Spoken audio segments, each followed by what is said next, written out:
Online শিক্ষার্থী বন্ধুরা, তোমরা সবাই কেমন আছো? আশা করি ভালো আছো।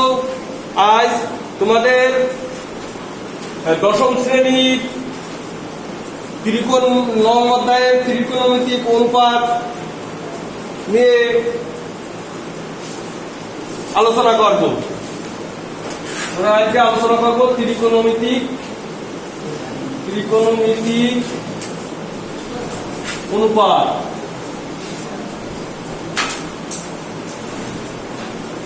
তাহলে প্রথমে আমরা দেখব যে সূত্রগুলো কিভাবে সহজ উপায়, সূত্রগুলো কিভাবে সহজে মনে রাখা যায়, তাই আমরা এখন শিখব। তো দেখো, সূত্র আমাদের যে 6টা অনুপাত আছে, ত্রিকোণমিতিক যে 6টা অনুপাত আছে, একটা অনুপাত আছে যেমন sine theta, cosec theta, tan theta, cot theta, sec theta, cos theta. এই হলো ত্রিকোণমিতির 6টা অনুপাত। সাইন থিটা সমান হয় লম্ব বাই অতিভুজ। কস থিটা সমান হবে অতিভুজ বাই লম্ব, সাইন থিটার বিপরীত।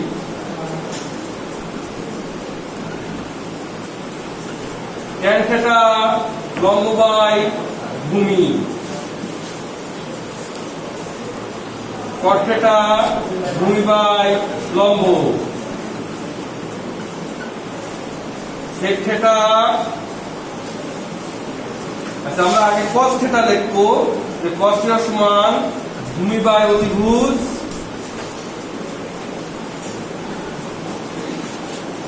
আর সেক থিটা সমান অতিভুজ বাই ভূমি। তাহলে প্রত্যেকটা অনুপাত একটা সমকোণী ত্রিভুজের যে কোনো দুইটি বাহুর অনুপাত। যেমন সমকোণী ত্রিভুজ যার থাকে কোণ হিসেবে এই থিটা কোণ, এই থিটা কোণের সাপেক্ষে নিচে হচ্ছে ভূমি, অতিভুজ আর হচ্ছে লম্ব। ভূমির আর একটা হচ্ছে সন্নিহিত বাহু,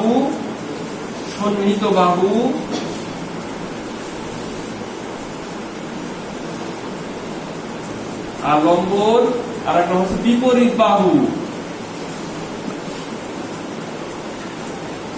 এই তাহলে সাইন থিটা সমান লম্ব বাই অতিভুজ। এখন আমরা একটা সূত্র, যে সাইন থিটা সমান যদি লম্ব বাই অতিভুজ হয় আর কস থিটা সমান যদি অতিভুজ বাই ভূমি হয়, সাইন থিটা আর কসেক থিটা সমান যদি অতিভুজ বাই লম্ব হয়, তাহলে সাইন থিটা আর কসেক থিটা তার বিপরীত। তাহলে সাইন থিটা বিপরীত যদি আমরা সূত্র এই আকারে লিখি, তাহলে হবে 1 বাই কসেক থিটা। তাহলে কসেক থিটা সমান আমরা লিখতে পারবো 1 বাই সাইন থিটা। সাইন থিটার বিপরীত কসেক, কসেক থিটার বিপরীত সাইন। তাহলে একই ভাবে তাহলে আমরা কি লিখতে পারবো? দেখো, তাহলে ট্যান থিটা হচ্ছে 1 বাই কট থিটা, আর কট থিটা সমান হচ্ছে 1 বাই ট্যান থিটা। তাহলে কস থিটা সমান লিখতে পারবো 1 বাই সেক থিটা। তাহলে সেক থিটা সমান লিখতে পারবো 1 বাই কস থিটা। দেখো, তাহলে আমরা 6টা, তাহলে সাইন থিটা সমান 6টা সূত্র আমরা পেয়ে গেলাম। তাহলে এরপরে আমরা কি এরপরে দেখো যে এখানে লেখা ছিল যে সাইন থিটা সমান লম্ব বাই অতিভুজ, আর কস থিটা সমান কি লেখা ছিল? কস থিটা সমান লেখা ছিল ভূমি বাই অতিভুজ। দেখো কিভাবে আমরা সূত্র তৈরি করতে পারি ভূমি বাই অতিভুজ। তাহলে আমরা যদি sine theta by cos theta লিখি, sine theta by cos theta লিখি, তাহলে কি আসবে? যে লম্ব বাই অতিভুজ, তার নিচে ভূমি বাই অতিভুজ। তাহলে লম্ব বাই অতিভুজ গুণ অতিভুজ বাই লম্ব। তাহলে কি কেটে গেল? লম্ব লম্ব কেটে গেল। তাহলে আমরা শেষে কি পাচ্ছি? এই অতিভুজ অতিভুজ কেটে গেল। তাহলে আমরা পাচ্ছি কি? উপরে লবে আছে লম্ব, নিচে আছে ভূমি। তাহলে আমরা এখানে ট্যান থিটা লিখছিলাম, এই পাশে লিখছি ট্যান থিটা লিখছিলাম কি? লম্ব বাই ভূমি। তাহলে আমরা এখানে কি পেলাম? Sine theta by cos theta সমান, তাহলে আমরা এখানে কি পেলাম? Tan theta. আরেকটা সূত্র আমরা পেয়ে গেলাম, sine theta by cos theta সমান কি পেলাম? Tan theta. তাহলে অতএব সাইন থিটা বাই কস থিটার সূত্র আমরা কি লিখতে পারি? Tan theta. তাহলে ট্যান থিটার বিপরীত কি ছিল? Cot theta. তাহলে আমরা উল্টো ভাবে কি লিখতে পারি? তাহলে cos theta by sine theta সমান কট থিটা। দেখো আরো দুইটা সূত্র আমাদের এসে গেল।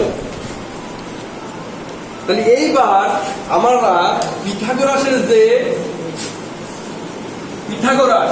যে সূত্র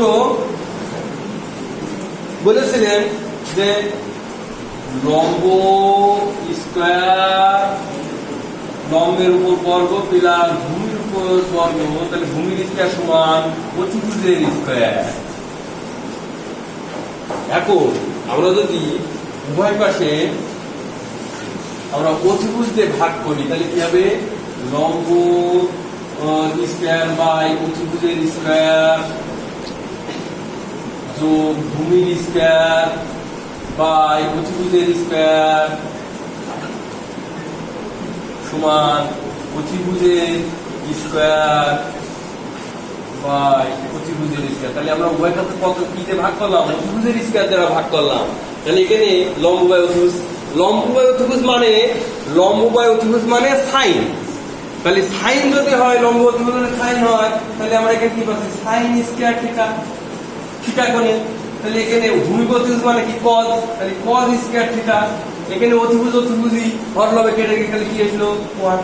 তাহলে আমাদের আরেকটা সূত্র এসে গেল কি? যে sine square theta plus cos square theta সমান 1। এখন এখান থেকে আমরা শুধু যদি এইভাবে লিখি যে সাইন স্কয়ার থিটা সমান 1 minus cause square theta, plus থাকলে পক্ষান্তর করলি মাইনাস। আবার যদি আমি কজ স্কয়ার থিটা লিখে দিই তাহলে কি হবে? 1 মাইনাস সাইন স্কয়ার থিটা। তাহলে কি?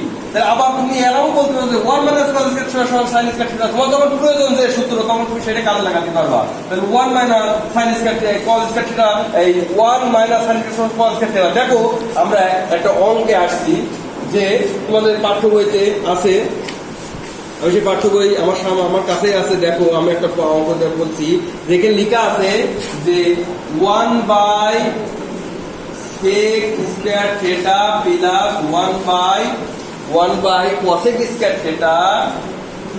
এখানে থিটার পরিবর্তে অবশ্যই এ আছে, তাই আমরা থিটা কোণে বলছি, থিটা কোণেই বলি, ঠিক আছে, সমান 1।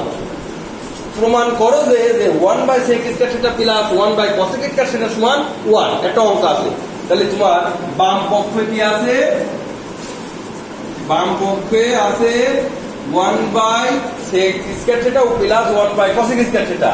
তাহলে এর আগে আমরা সূত্র পাইলাম যে কস থিটা সমান আমরা লিখেছিলাম 1 বাই সেক থিটা। আবার এই জায়গায় লেখা ছিল সাইন থিটা সমান লেখা ছিল 1 বাই কসেক থিটা। তাহলে 1 বাই সেক থিটা মানে কি? Cos theta. এখানে স্কয়ার আছে, তাহলে আমরা কস স্কয়ার থিটা লিখলাম। এখানে 1 বাই কসেক থিটা মানে কি? সাইন থিটা, তাহলে স্কয়ার আছে, তাহলে সাইন স্কয়ার থিটা লিখলাম। তাহলে এখানে খেয়াল করো যে sine square theta plus cos square theta সমান কি? 1। তাহলে সমান 1। তাহলে আমার ডান পক্ষে কি ছিল? 1। তাহলে সমান ডান পক্ষ। তাহলে এটা প্রমাণ হয়ে গেল। তাহলে প্রমাণিত। দেখো এভাবে যদি আমি আরো অঙ্ক লিখি, আরেকটা অঙ্ক বাম প্রমাণ আরেকটা অঙ্ক লিখছি। দেখো লেখা আছে 1 by cos square theta minus 1 by cot square theta সমান 1। এটা প্রমাণ করতে বলা হচ্ছে, ঠিক আছে। তাহলে আমার বাম পক্ষে আমরা অঙ্কটা বাম পক্ষ বলে লিখে নিলাম। বাম পক্ষ সমান তাহলে 1/cos, যদি cos মানে 1/sec হয় তাহলে sec মানে কি হবে 1/cos থিটা, তাহলে 1/cos থিটা মানে কি sec থিটা, তাহলে sec স্কয়ার থিটা, তাহলে 1/cot মানে কি আমরা লিখছিলাম না যে cot থিটা সমান 1/tan থিটা, আবার tan থিটা সমান লিখছিলাম 1/cot থিটা, লিখলাম। তাহলে এখানে আমরা কি পাচ্ছি 1/cot, তাহলে আমরা এখানে কি লিখব tan। তাই এই যে একটা সূত্র এর মান 1, দেখো আমি এই মানটা কিভাবে 1 আছে এটাও আমি দেখাচ্ছি, এরও ডান পক্ষ প্রমাণিত। দেখো এখানে আমরা যেমন এই যে তাহলে sec square theta minus tan square থিটার মানও 1, কিভাবে দেখো এখানে আমরা ধরো অতিভুজ দ্বারা ভাগ করেছিলাম, এইবার আমরা ভাগ করব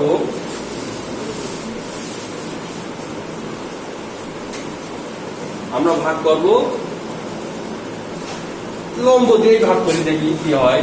লম্ব স্কয়ার প্লাস লম্বের স্কয়ার সমান অতিভুজ বাই লম্ব স্কয়ার।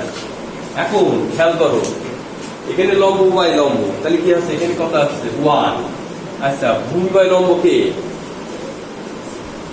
ভূমি বাই লম্ব cot, তাই না? কিন্তু আমরা লম্বর ভাগ না কেন যদি ভূমির স্কয়ার দ্বারা ভাগ করি তাহলে দেখো আমরা যে সূত্রটা দেখালাম সেই সূত্রটা আমরা পেয়ে যাবো ভূমির স্কয়ার দ্বারা। তাহলে এখানে লম্ব বাই ভূমি মানে কি tan। আচ্ছা লম্ব বাই ভূমি কিন্তু tan, লম্ব বাই ভূমি মানে কি tan। আচ্ছা আর ভূমি বাই ভূমি মানে 1 কেটে যাচ্ছে। আচ্ছা আর অতিভুজ ভূমি বাই অতিভুজ ছিল cos, ভূমি বাই অতিভুজ ছিল cos, তাহলে তার বিপরীত হচ্ছে কি sec। তাহলে আমরা একে প্রতিসাম্য করে নিই, sec স্কয়ার থিটা সমান tan square theta plus 1। tan square theta যদি আমরা পক্ষান্তর করে নিয়ে আসি তাহলে কি হলো sec square theta minus tan square theta সমান 1। আমরা কিন্তু এই জায়গায় যে অঙ্কটা পাঠাইছিলাম যে 1/, বাম পক্ষে লিখেছিলাম যে বাম পক্ষ সমান 1/cos square theta minus 1/tan cot square theta, এর বাম পক্ষ তাহলে 1/cos মানে sec স্কয়ার থিটা, 1/cot মানে tan স্কয়ার থিটা, তাহলে sec square theta minus tan square সমান কি ছিল 1। এটা অঙ্ক হয়ে গেল। তোমরা যদি তাহলে এই সূত্রগুলো যদি আয়ত্ত করতে পারো তাহলে সহজেই ত্রিকোণমিতিক যে অঙ্কগুলো আছে নবম অধ্যায়তে, তোমরা সহজেই অঙ্কগুলো আয়ত্ত করতে পারবে এবং তার সমাধান করতে পারবে। অনলাইন শিক্ষার্থী বন্ধুরা আজ এ পর্যন্তই, আগামীতে আবার তোমাদের এই ত্রিকোণমিতিক ক্লাসে আমি আবার হাজির হব। তোমরা সবাই ভালো থেকো এই বলে আমি আমার ক্লাস শেষ করছি। ধন্যবাদ।